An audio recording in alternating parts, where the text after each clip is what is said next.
నిరుద్యోగ భయం, notifications నైరస్యం, paper లీకేజీల mafia పంజా. ఏళ్ల తరబడి కంటి మీద కొనుక్కు లేకుండా కష్టపడి చదివిన చదువులకు విలువ లేకుండా పోతుంటే, తమ భవిష్యత్తు చీకటమయమవుతూ ఉంటే జంజీ తరం రోడ్డెక్కి రగులుతోంది.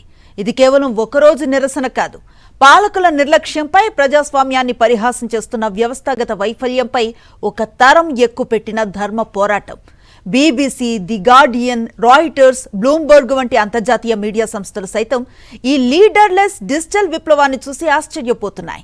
ప్రపంచంలోనే అత్యంత భారీ యువ జనాభా ఉన్న దేశంలో ఏకంగా 83% మంది నిరుద్యోగులు యువతేనని గ్లోబల్ మీడియా కథనాల పాలకుల కళ్లు తెరిపిస్తున్నాయి. అసలు పాలకుల అసమర్థతకు బలైపోతున్న జంజీ తీవ్రమైన ఆక్రోశం వెనుక ఉన్న ఆ సంచలనాత్మక నిజాలేంటి? సాక్షి టీవీ అందిస్తున్న ఈ ప్రత్యేక విశ్లేషణాత్మక కథనంలో చూద్దాం. ఉపాధి సంక్షోభం దేశంలో పరాకాష్ఠకు చేరింది.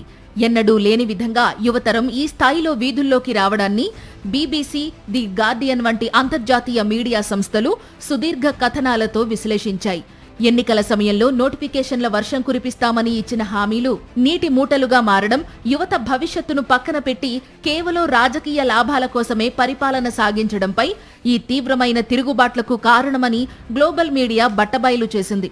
ఎలాంటి రాజకీయ జెండాలు లేకుండా, ఏ నాయకుడి పిలుపు లేకుండానే స్వచ్ఛందంగా రోడ్డెక్కుతున్న ఈ యువత పాలకుల నైతిక వైఫల్యాన్నే ఎండగడుతోంది. ఈ నిరసనల వెనుక దాగి ఉన్న అసలు ఆర్థిక భయాందోళనలను అంతర్జాతీయ కార్మిక సంస్థ నివేదికలు స్పష్టం చేస్తున్నాయి. దేశంలోని మొత్తం నిరుద్యోగులలో ఏకంగా 83% మంది యువతే ఉన్నారన్న నిజం ప్రభుత్వాలు చెబుతున్న అభివృద్ధికి, క్షేత్రస్థాయి వాస్తవాలకు ఉన్న వ్యత్యాసాన్ని చూపుతోంది.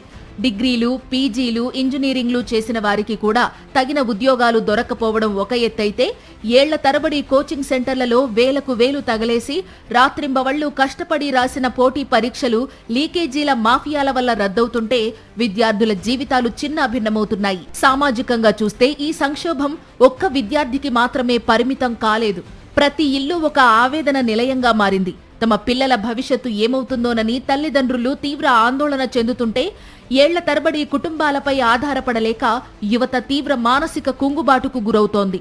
తమ ఆక్రోశాన్ని చెప్పుకోవడానికి ప్రజాస్వామ్య వ్యవస్థల్లో కనీస వేదికలు కరువవ్వడం వల్లే AFP కథనాల్లో పేర్కొన్నట్లుగా శాంతియుతంగా తమ ప్రాథమిక భావ ప్రకటన స్వేచ్ఛను కాపాడుకోవడానికి ఈ తరం తీవ్రమైన పోరాటానికి దిగింది. జంజీ రగిలిస్తున్న ఈ ఆక్రోశ జ్వాలలు పాలకులకు వచ్చిన చివరి హెచ్చరికగా విశ్లేషకులు అభివర్ణిస్తున్నారు.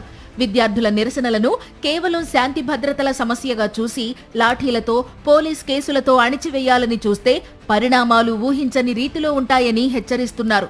ఇప్పటికైనా పాలకులు తమ ధోరణి మార్చుకుని పారదర్శకమైన ఉద్యోగ భర్తీలు, పక్కా ఉపాధి విధానాలు చేపట్టకపోతే ఈ సామాజిక తిరుగుబాటు రేపటి రోజున దేశవ్యాప్త విప్లవంగా మారే ప్రమాదం ఉందని రాజకీయ విశ్లేషకులు హెచ్చరిస్తున్నారు. మరిన్ని అప్డేట్స్ కోసం ఛానల్ ను సబ్స్క్రైబ్ చేయండి. నోటిఫికేషన్స్ కోసం బెల్ ఐకాన్ పై క్లిక్ చేయండి.